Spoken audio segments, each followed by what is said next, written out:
All right, welcome everyone to our first breakout session of our CMSS virtual annual meeting.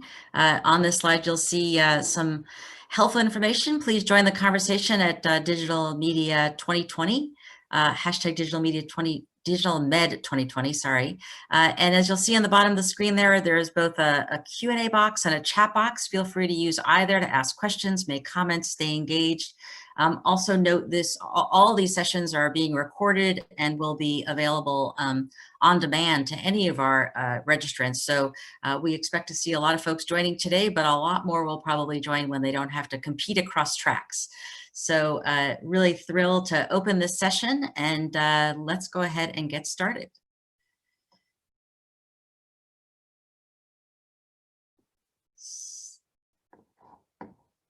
All right, so for this session today, we're going to be focusing on how user-driven clinical transformation can really change healthcare, very much taking advantage of thinking of what's happened in COVID, how we can move forward. Three remarkable presenters with us today. Delighted to have joining us, Steve Waldren, who I've known for a very long time, who's the VP and Chief Medical Informatics Officer of one of our member organizations, the American Academy of Family Physician, who really describes sort of from a society's perspective, how to drive innovation and really create a digital roadmap. Lynn Fiellin, from a professor of medicine at Yale, will give us a interesting perspective on how to use gaming as sort of a new way of looking at how you can transform clinical behavior, patient behavior, and very much user-driven, talking about how teens and others are engaged all the way through. But also, even though dollars are expended to help develop these through NIH, I think Andre will help us really think through, in his role as managing partner of Social Innovation Ventures, what does it take to bring these really interesting, innovative ideas to scale? How do we get to broad scale implementation? How do we avoid the bottlenecks we may have seen in the past around reimbursement? And I think, as Andre said in a recent paper in Stat News, how do we crack the nut for digital health? So with that, we're going to go through our first three presentations. We have lots of time for Q&A, so please be thinking as you're listening. And we're going to start with Steve. So please, let's get your slides loaded and let's get going. Thanks.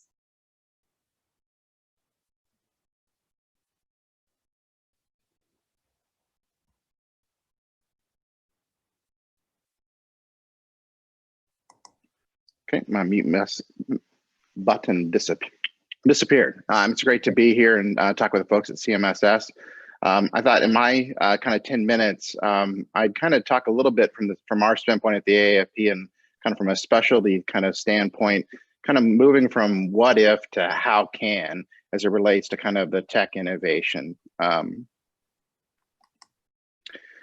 So I don't need to spend much time talking with you about, practicing medicine today is not easy, no matter what specialty you're in. There's a lot of burden out there in the physician community. It'd be administrative burden, which is, at epidemic levels, or the cognitive burden of just the volume of patient data and the volume of evidence that we have to manage today. And of course, a lot of pressure, either be time or financial. And I think all of that is eroding the professional satisfaction that we have as physicians. And at the AAFP, and I know the other specialty societies as well, are really working to try to drive solutions to address some of these issues. And I want to talk about it from the standpoint of kind of how innovation can maybe help in these areas.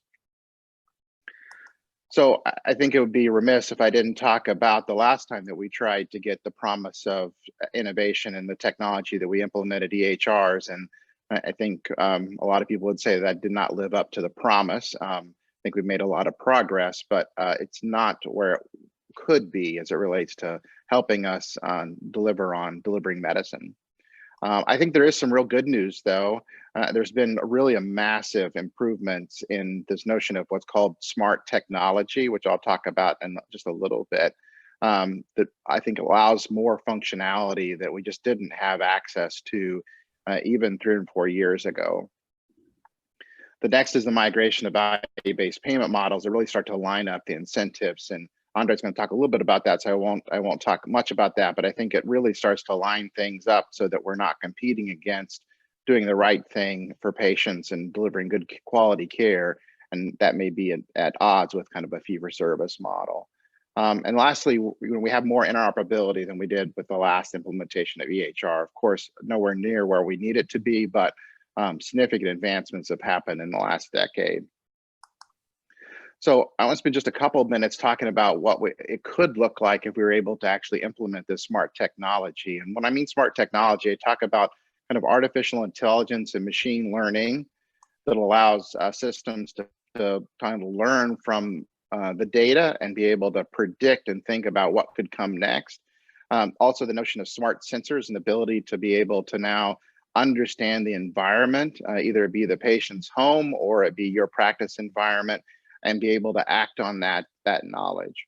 And then the last two are really in the artificial intelligence space, where you have virtual agents that can actually do things on your behalf.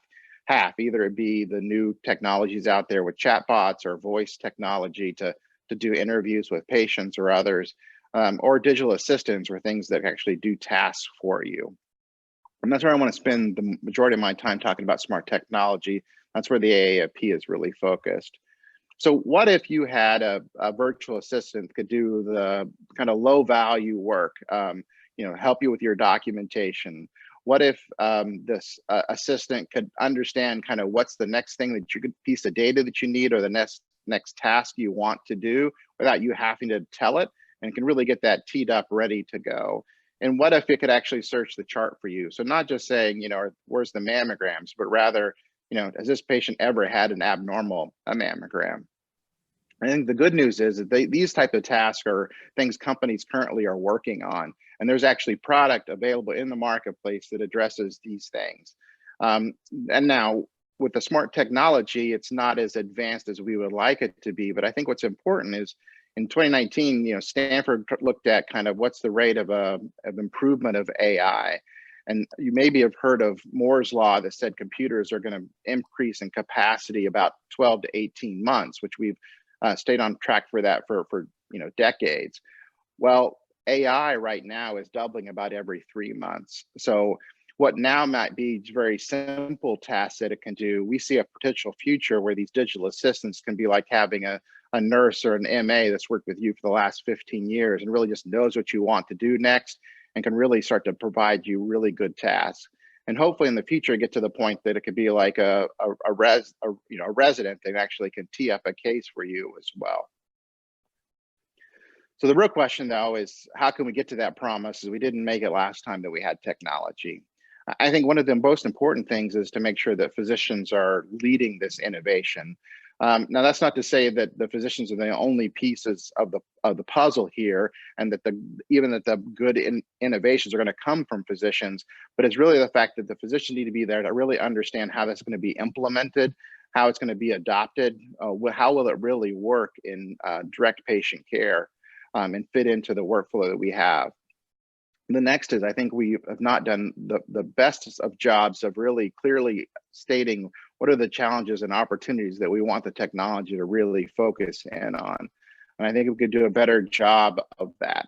And then I think there's a real opportunity for us as specialty societies and as specialties to really highlight what is the essential technology and what are the best practices for its implementation, utilization, and adoption based on your specialty, because it's going to be slightly different across different specialties.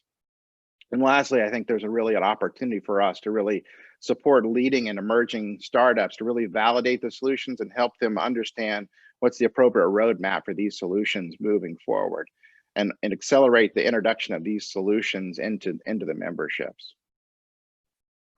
So at the AAFP, kind of how we're trying to implement that is through a project we have called our AAFP Innovation Lab. And we're focused on these particular challenges for our members. Again, the administrative burden, which is at epidemic levels in family medicine, really focused on the EHR documentation as the core piece that we're focused on first. The next is really supporting the value-based care delivery. And again, the key piece here to focus on first is that clinical review, being able to pull data together in an efficient manner. And then of course, with COVID-19, telehealth is an important piece of primary care today. It's going to be an important piece of primary care moving forward.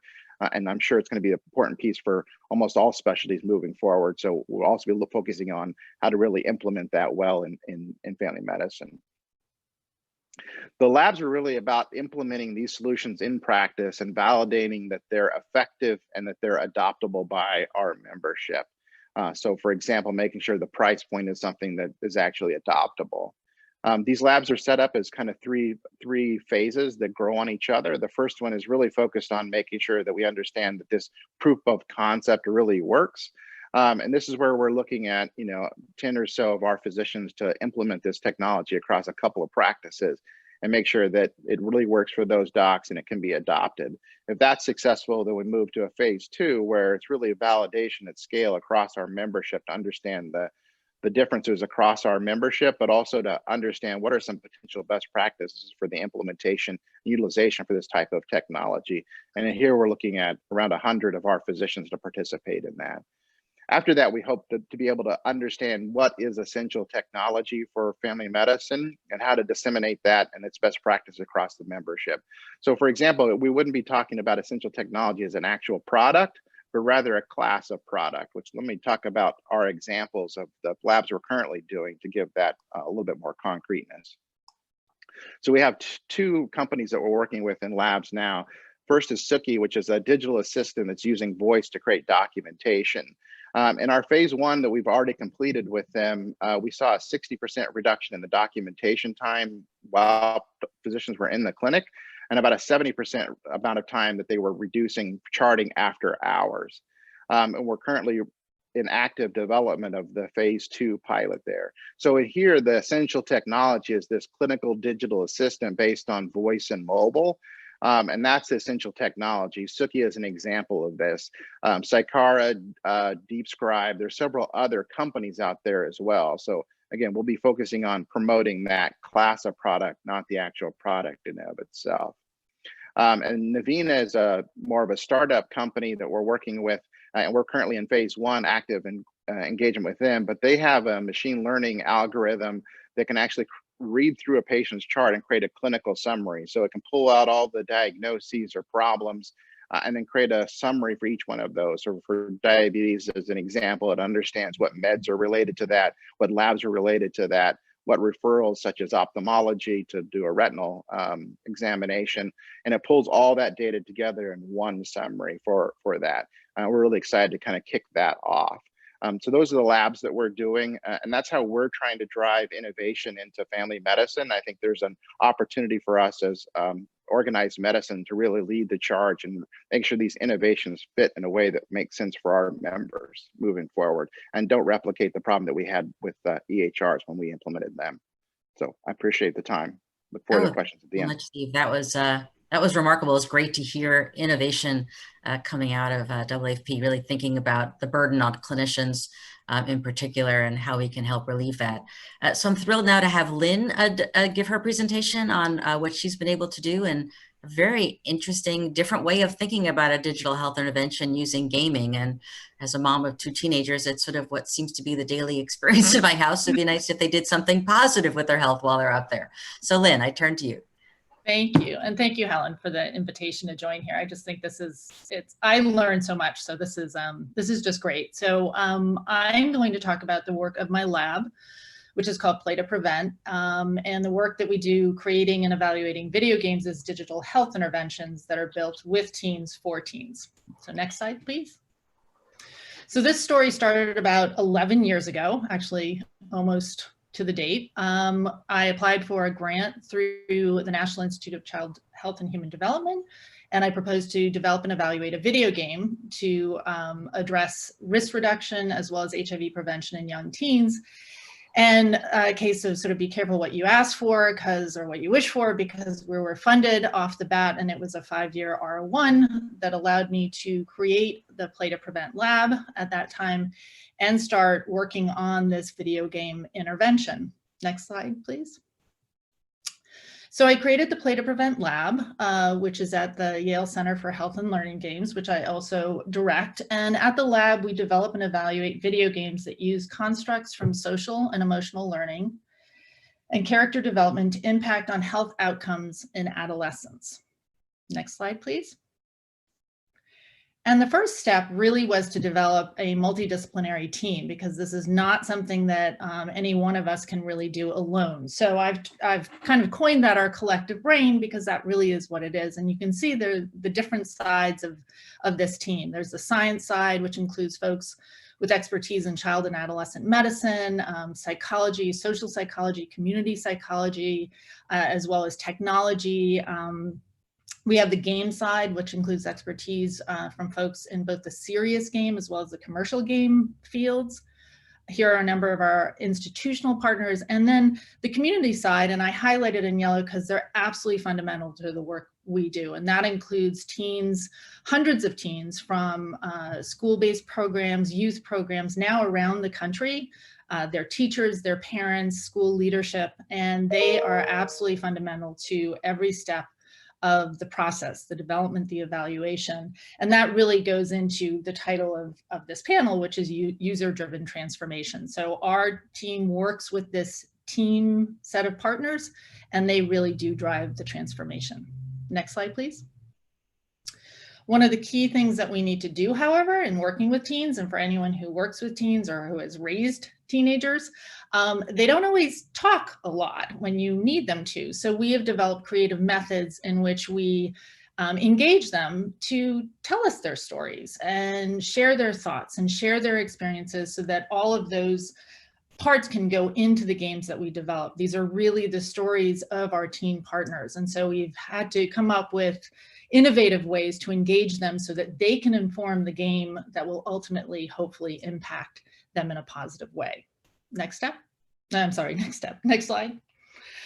So that also involves doing numerous teen focus groups where we get input from them on every aspect of the design of the game. We get their input on what characters should look like, what their clothes should look like, where their settings are and what those settings should look like. In addition, we have them vet all the voice that we bring into the games, all the stories. So it is very much games that are built by the teens with their input on every step of the development. Next slide, please.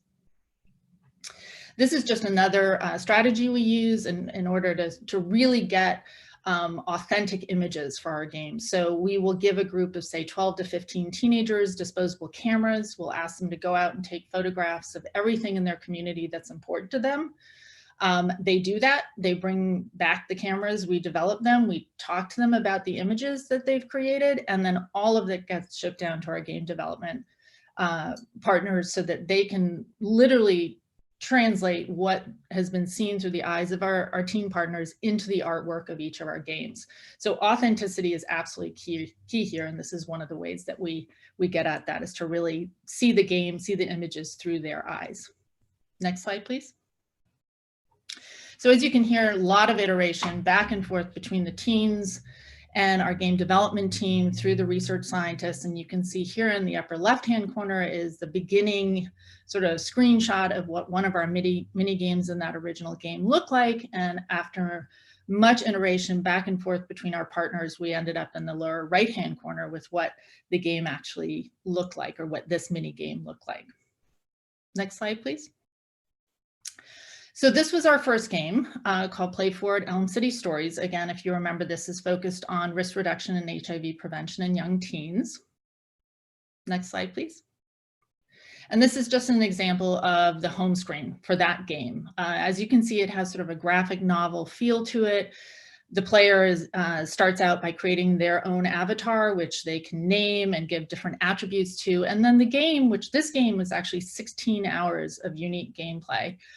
The player travels through these 12 stories, or what we call challenge stacks, confronting and negotiating all of the things that teenagers have to deal with as they're growing up, interfacing with these 5 mini games below that are really the skill-based experiences, so that teens will play through these stories, have to play these mini games to develop these skills to get them through these 12 stories. In the lower right-hand corner, you can see a fast forward button, which allows them to fast forward to their epilogue, which will show them where their character is at age 30 based on the decisions they've made so far in the game. They can then go back to the game, change those decisions, and again, fast forward to see what their character now looks like now that they've made different choices.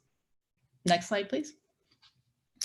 So I'm going to whiz through this because there's not much time, but we conducted a randomized controlled trial, as we pretty much do with each of the games that we develop. In this case, we enrolled 333 teens between the ages of 11 and 14, followed them for 2 years. And to date, we've looked at the 12-month outcomes, which have shown successful and sustained impact in the areas of attitudes and knowledge. Next slide, please. So from there, we then move towards what we now call the Play Forward spinoffs, which means that with additional funding and with new target outcomes and new target audiences, we've created now 3 more NIH-funded games. The first one is Playtest, which was also funded through NICHD, which focused on promoting HIV testing and counseling in teens, partnered with school-based health centers. Smokescreen, which is focused on smoking and vaping prevention, funded in part by NIH and FDA, as well as the CVS Health Foundation. And then most recently, we were just funded by the National Institute on Drug Abuse as part of their HEAL initiative to develop Play Smart, which focuses on preventing opioid misuse in adolescents. And our major implementation partner for that is the National School-Based Health Alliance. Next slide, please. So this is just an example of Playtest. You can see it has a similar feel to the original Play Forward game, but it has a new focus and actually was modified to address an older high school audience. Next slide, please. And this is Smokescreen, which is our smoking and vaping prevention game. This also is on teenagers. Next slide. Oh, how did that happen? Oh dear, thank you. I think you went right into the game.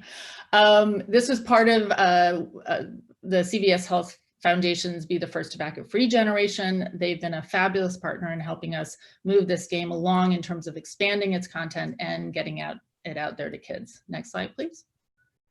So as far as implementation, and which is really, you know, the point we're at now in terms of getting these games distributed, you know, all of our games are web-based, so they're easily accessible. Smokescreen is also available on both the app stores. To date, we've reached close to now 220,000 adolescents through both of those mechanisms. Next slide, please. And again, now we're moving into this new game, which is Play Smart. And, you know, I highlight this again because a major part of this project and this funding is to develop implementation strategies by which we can get this game broadly out there to have impact. Next slide, please. All of our work is really been published along the way. I've focused on publishing not only on the evaluation, so the randomized controlled trials, but also every step of the development to be able to really share what the process is. Next slide. And where we are now is with what we've called our Play Forward prevention platform. And you can see our sort of growing portfolio of games, which allows us to expand on the game before to develop content around a new target area with a new target audience. Next slide.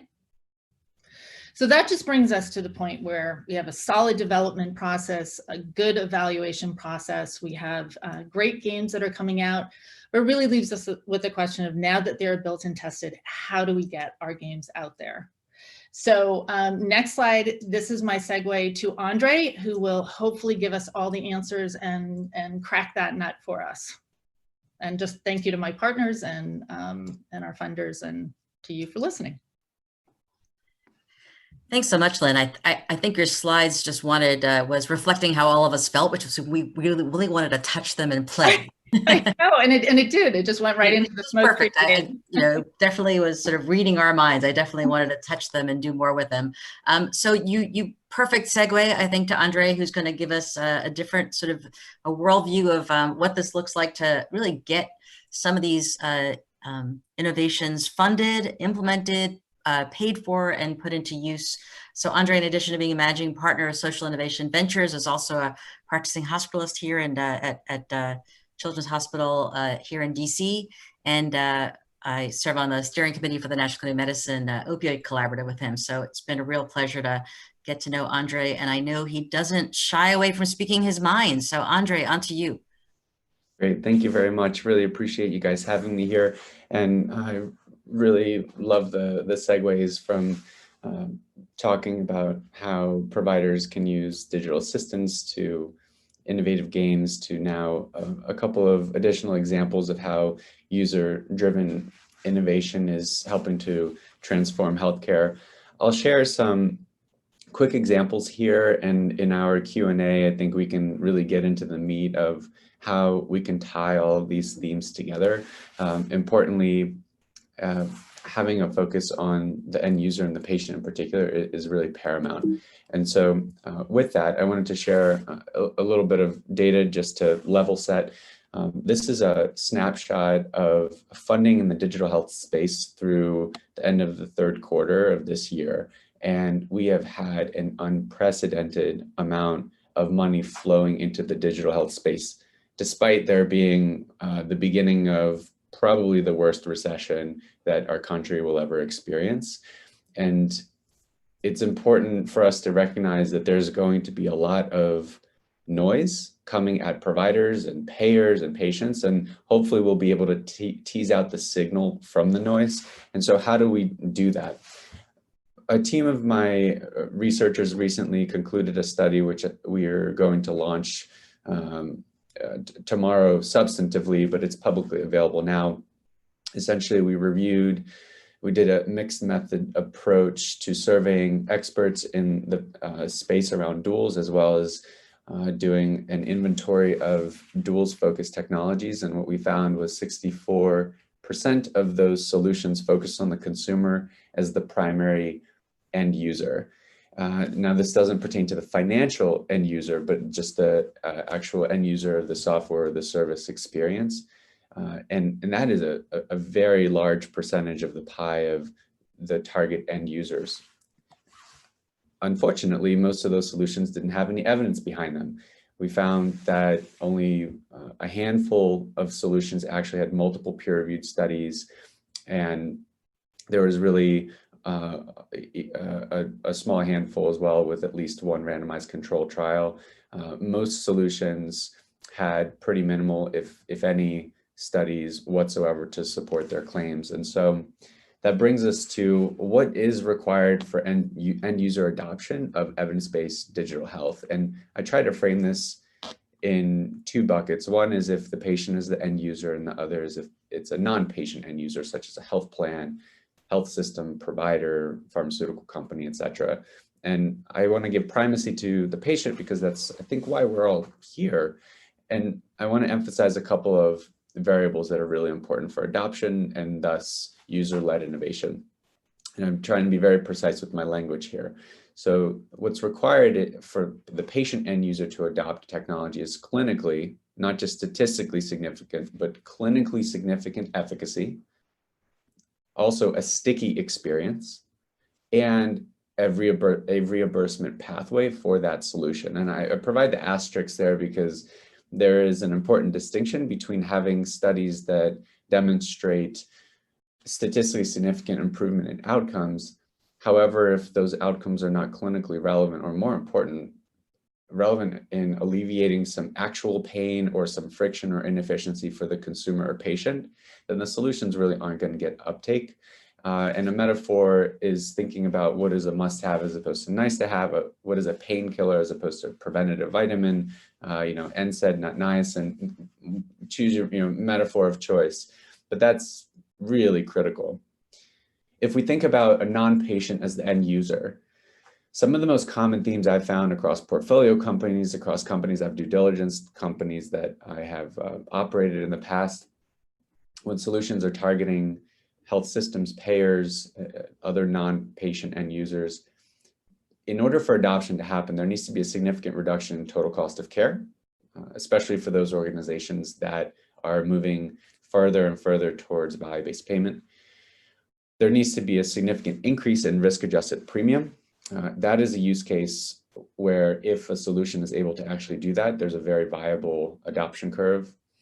Alternatively, a significant increase in market share. And that's where we see engagement and enrollment solutions having pretty significant role. And also a significant increase in revenue cycle optimization. This is where we may consider so-called boring companies that are pure software, that are really on back-end optimization or business process as a service. But the reality is healthcare is a business, and revenue optimization, there's a lot of that to be done. There's a lot of inefficiency in the system. Briefly, I do just want to celebrate, there's a handful of portfolio companies of mine that have placed an exorbitant amount of emphasis in investing in evidence. A company called Applied VR, which is a digital therapeutic that helps with chronic pain. They have 7 randomized controlled trials that have been published to date. A company called Cognoa, which is a digital diagnostic for autism, so diagnosing autism within about 30 to 45 minutes as opposed to waiting for 18-month lead time to see a specialist for a kid. I'm a pediatrician, obviously I'm biased, but their evidence speaks for themselves. Propeller Health, a company that was acquired by ResMed, is a digital health platform that is a sensor on top of an inhaler, detects escalations in care, rescue, medication use or non-use. They also have a really strong body of literature. And unfortunately, the evidence base should be table stakes. However, as I mentioned in the preceding slide, most companies do not have any kind of rigorous evidence. And frankly, the investor ecosystem is reluctant to invest in building a body of literature. But I have to say, companies without a body of literature are basically dead on arrival if they're going to propose some kind of improvement in clinical outcomes. And so these 3 companies are really exemplars of making those types of investments. So now moving on to the stickiness aspect of adoption, one of my portfolio companies, a company called .com Therapy, is a telehealth riff on speech therapy. And what's interesting, what they've done, especially around user engagement, is they've been able to evolve their platform from traditional speech therapists in a school by asking kids and families, what is it that you need in order to achieve your goals, and having the flexibility to do virtual treatment, but also to have virtual treatment, have the flexibility around the frequency of treatment, the different modalities within treatment. That has led to pretty significant growth for them. And it's always nice when user feedback leads to growth for a company. Another example is a portfolio company of mine called Monument. It's a company that is a telehealth version of alcohol use disorder treatment. One thing they've done that's pretty interesting is they have a very deep and significant emphasis on consumer experience. And through that consumer experience, they have very frequent feedback loops from what consumers need. Among the modalities of intervention is group therapy. And what they found in identifying variables that optimize for participation and retention in group therapy are things like individual patients wanting to be in group therapy with other people that have a shared experience. And so Monument has been able to bake that user feedback into their prediction mechanisms, their algorithms, such that the matching of a newly enrolled individual into their service is then subsequently optimized for matching to the right group. And they've seen pretty impressive improvements in retention rates. And another example of improving adoption and stickiness through user feedback is evidenced by a company called Inquisit Health. This is a virtual peer network. And Inquisit Health, basically, their competitive advantage, if you will, what is unique about them is the depth of empathy that they're able to offer through their platform. And it's human, right? It's not so much even a technology component. It is the fact that their primary intervention is a peer. It's someone who may already have diabetes that's helping another individual, a patient with diabetes. It's someone who is perhaps a parent of a child with sickle cell disease who's helping another parent whose child has sickle cell disease. There's pretty impressive learning that happens when you have peer-to-peer communication. And the beauty of Inquisit Health is all of these communications are digitized. They're able to abstract those digitized learnings and then reinforce it back into the platform so that they're proactively serving up insights, proactively serving up prompts to even further improve the empathy between the peers and the consumer and the patient. And then on the provider side, the company that bought Propeller, ResMed, has multiple digital offerings. And as I've gotten to know ResMed, I've really appreciated the investment they've made in human-centered design and user-led innovation. Here, the users happen to be providers, and ResMed kindly shared some of the examples that they had whereby the design of their experience and the design of the actual platform was entirely driven by providers, and they basically showed how there's several exercises. This is clearly pre-COVID because there's actual sticky notes where humans got together in person, but providers gave feedback. Their designers worked with the providers to iterate on those ideas. Those ideas emerged into a version 1 prototype. The version 1 prototype offered back to the providers. The providers, either X'd out the things that didn't seem to work for them, or they celebrated the things that they did, and that ultimately led to a significant improvement in the UX that is provider facing. And ResMed's a publicly traded company. They're a large organization, and yet they're behaving just as nimbly as many of my startup portfolio companies. And frankly, I think that's more of what we need, where we have the large enterprise healthcare systems, health plans, pharma companies, device companies that are acting nimbly and letting the users, whomever that may be, drive the direction of the product or the service. And so with that, maybe we can jump into some of our discussion and see how the themes that our preceding speakers pointed out kind of tie into some of this user-driven innovation. And perhaps during the Q&A, we can also tease out some of the reimbursement considerations and maybe even some suggestions for the next administration, how they can accelerate this. Wonderful. Thank you all. What a great what a great set of presentations that remarkably wove together. I guess we sort of intended that, but it's great to see the flow across it. I would love to sort of start to see if any of you have any questions for each other. I've got a list, and there are a couple in the chat box, but anything from each of you maybe for each other? Steve, so one, I have a comment about Andrew's point about that body of evidence, and I think the point there too is that there also needs to be kind of trust, especially as these systems start to develop, machine learning and artificial intelligence, and sometimes that's a black box. And one of the reasons at the Academy that we've really focused on the administrative side of these solutions first, to really start to gain some of that trust as well. And then Lynn, I really like that notion of the not just using gaming theory, but also actually having a game that the teens can start to use. When I think about some of the AI and ML pieces to layer onto that, I think about the affect computing to be able to actually see the reaction of the teen and engage them and say like, oh, you see that they're pulling back and their affect is, I don't, this is BS, or and then you'd be able to act on that too. And I just didn't know if you guys had thought about that kind of in the longer roadmap at all, or yeah, I mean, that's something that we've talked about in terms of enhancing sort of the adaptive nature of it, so that it would so as you're saying that the game would respond. The way that they're developed is that they are sort of, each game is that player's own game. So no game played, from one player to the next is the same. And I think the other thing that we found is that the enormous amount of data that is produced by the game software is also a real opportunity to be able to, maybe not in an interactive way with the player, but in looking at that data, we can really start, developing some ideas about how to improve the next version because of what we can pull out of the game data. So I think that's a whole new area that would allow us, that sort of feedback that the player may not be giving us directly, but through their gameplay, they're telling us a lot about what they're doing and what they're thinking.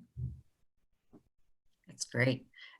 Steve, there's a question that came in for you, and I think it's probably a broad question as we think about all these new innovations. Just specifically, do the two programs, Navina and Suki, integrate with different EHRs? So I think the sort of global sort of question about that really is, as we sort of look at all these new digital innovations, they always seem to be around the edges of sort of the core electronic health system. Any thoughts about how we get them better integrated into use? And Andre, you may have some thoughts about that too.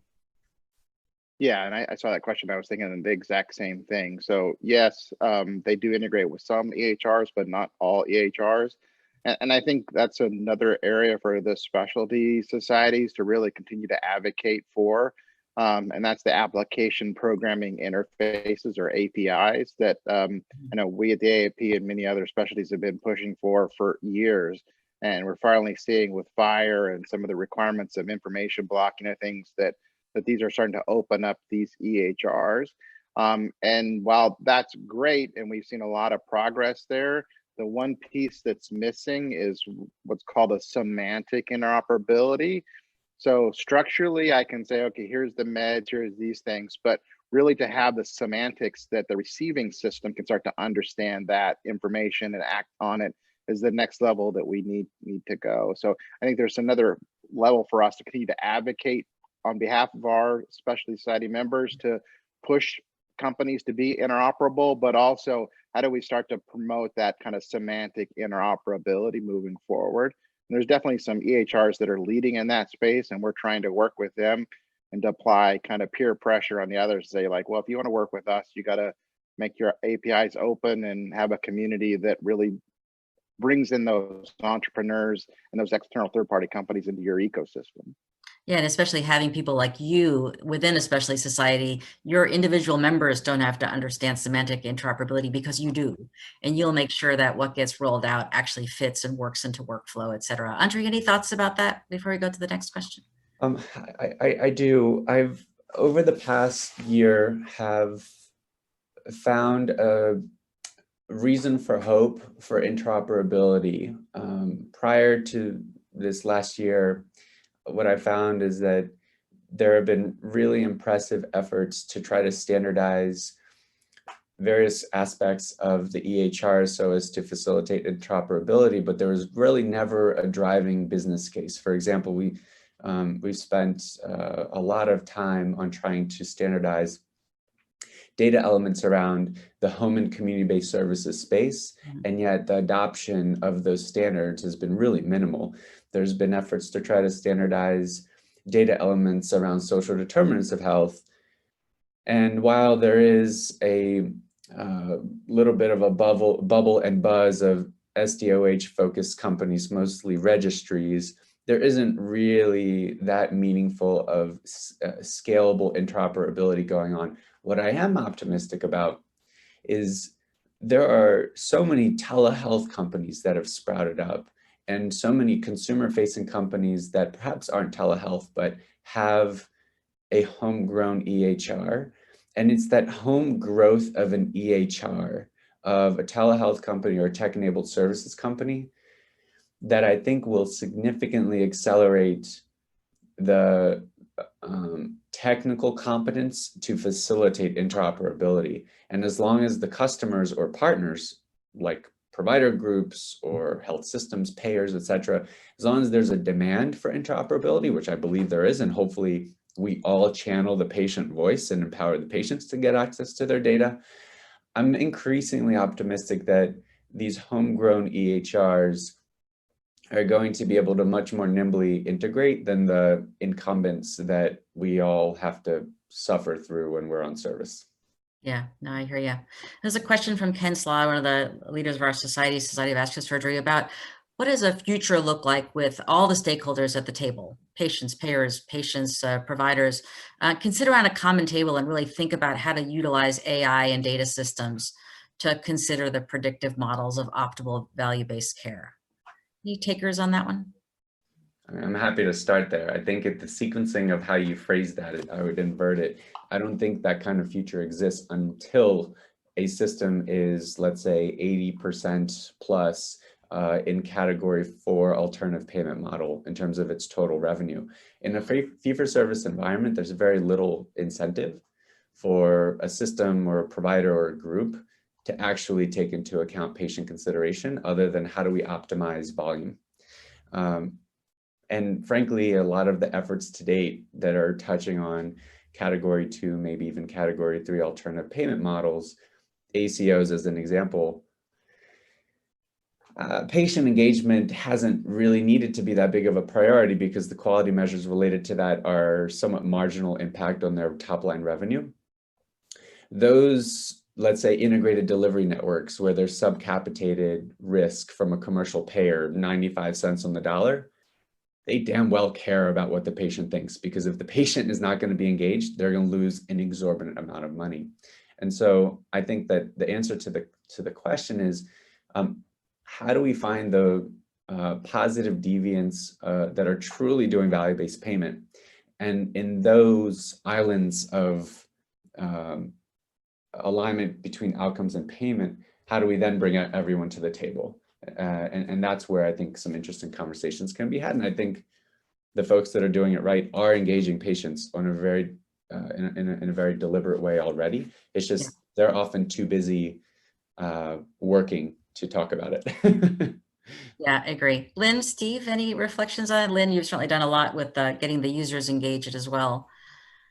Yeah, and I think, I'm a practicing physician, but I'm an internist. So, the work that I'm doing now is geared towards a very different patient population. And so, I think, yes, so the work we do is entirely focused on having those end users at the table, and that we're creating something that they will use and they will benefit from.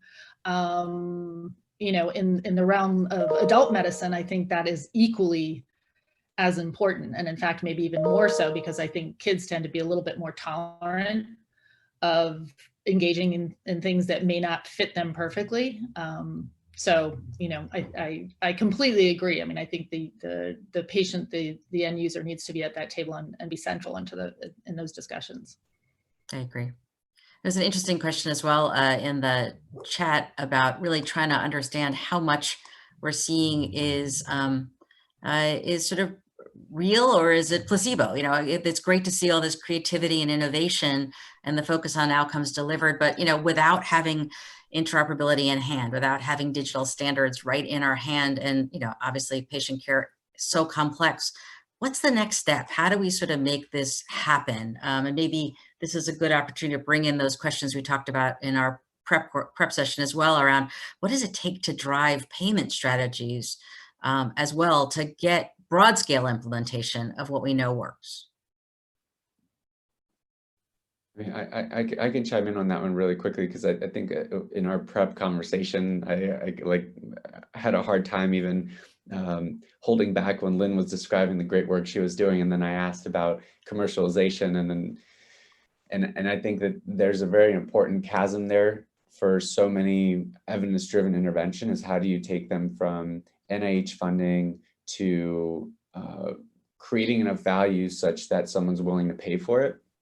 Or put another way, how do you plug in a digital experience into an existing reimbursement pathway? And I think that's so essential. There's a lot of time spent researching, and I wonder, do we research so much that we actually move past what is a minimal viable experience? The other consideration there is many innovative modalities, much like what Lynn has created, don't necessarily have a clear reimbursement pathway. And there is some really interesting activity, especially in the digital health and specifically in the digital therapeutic space, whereby previous pathways to reimbursement haven't been particularly clear, but there are now regulatory and also statutory movements afoot to create those reimbursement pathways. And so with that said, I mentioned value-based payment being kind of the holy grail, but I also want to point out and caution that digital solutions really need to start with fee for service and find a CPT code or HCPCS code, get on a digital formulary, find an existing service code that can be or in certain modality, like Medicaid, for example, there's in lieu of services or value add services. Find a fee for service mechanism for reimbursement, and then once there's significant traction, engage in a value-based payment arrangement. But that's something I think a lot of folks lose sight of, and I think it's really important just to start the dissemination process.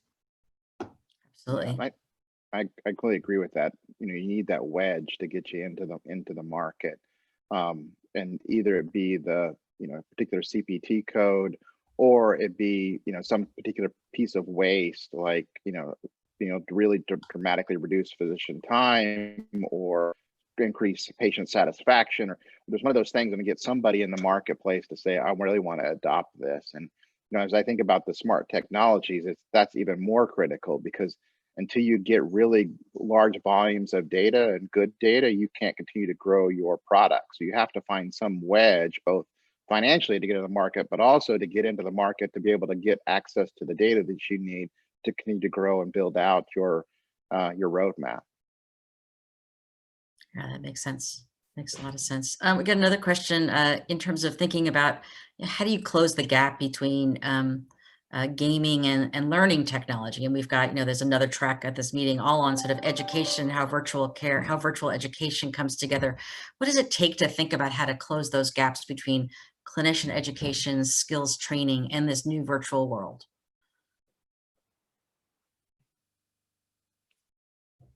And I'll mention we've got a whole sim session coming up to talk about sim and VR, as well as a session later this afternoon on this topic. But I do think, the connection between what we're doing clinically to drive improvements and then how that becomes sort of just-in-time education for clinicians is such an opportunity here as well.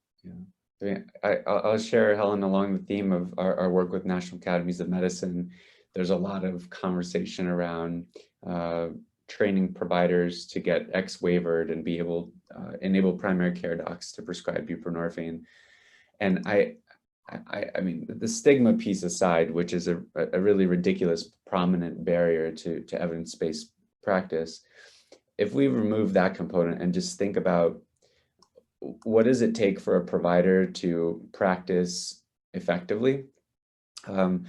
I attend every 2 weeks as a hospitalist. There's not a shift that goes by where I'm not on up to date.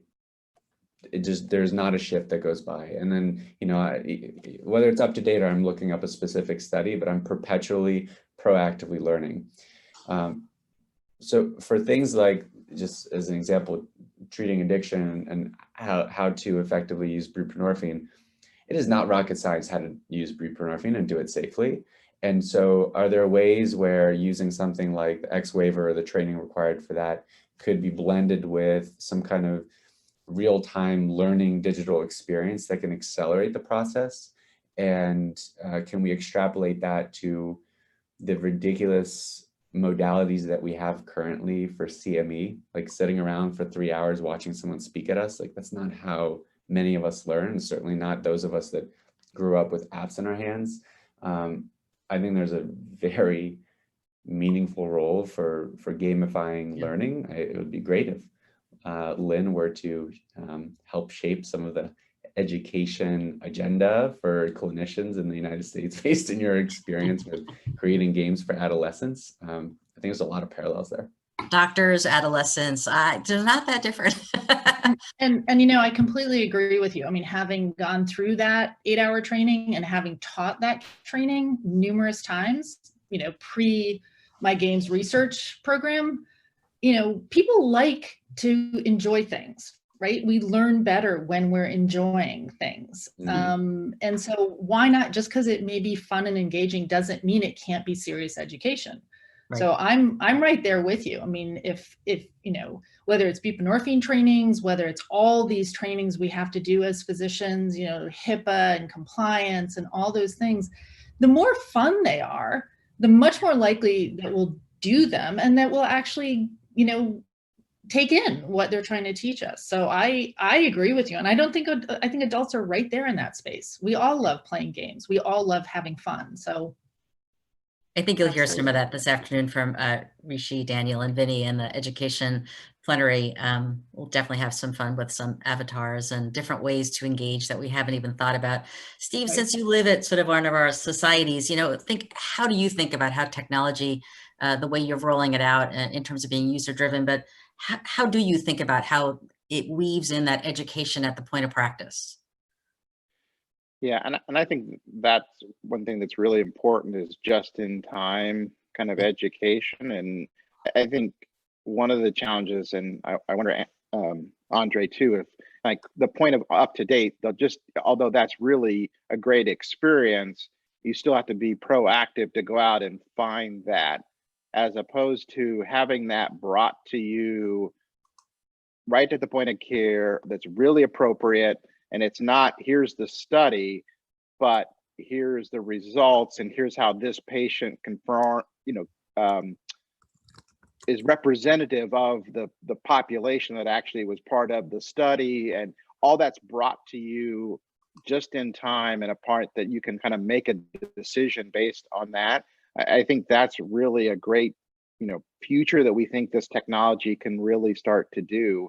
And it's the point now where I can start to say, like, okay, well, I know what your intent is. You're in the e-prescribing part of this. So probably the information you want to know is about meds. And the med you're prescribing is something that you've not prescribed before. So you probably want to know a lot more information, or as opposed to if it's something you've prescribed before, maybe it's just the side effects, or the not side effects, but the interactions and stuff like that are maybe what you want to care about. So I think the technology can start to do that. And to Lynn's point about the games, what they were using is saying, let's look how the adolescent uses the tool in the game and learn from that. I think that's one thing that we've not done a really good job of in our current technology, is to actually lever what we do inside these systems to learn, like, how should the system be better. So if I never look and I never click on any of those interactions because they're all just BS, then why are we showing them to the doc? Let's get rid of those and let's put something else out there that is really important for the doc to take a look at. I think that's another area that we can really think about from a learning standpoint, not just for physicians, but for developers in these systems. Yeah. Audrey, any reflections there? I'm just picturing as Steve's talking, I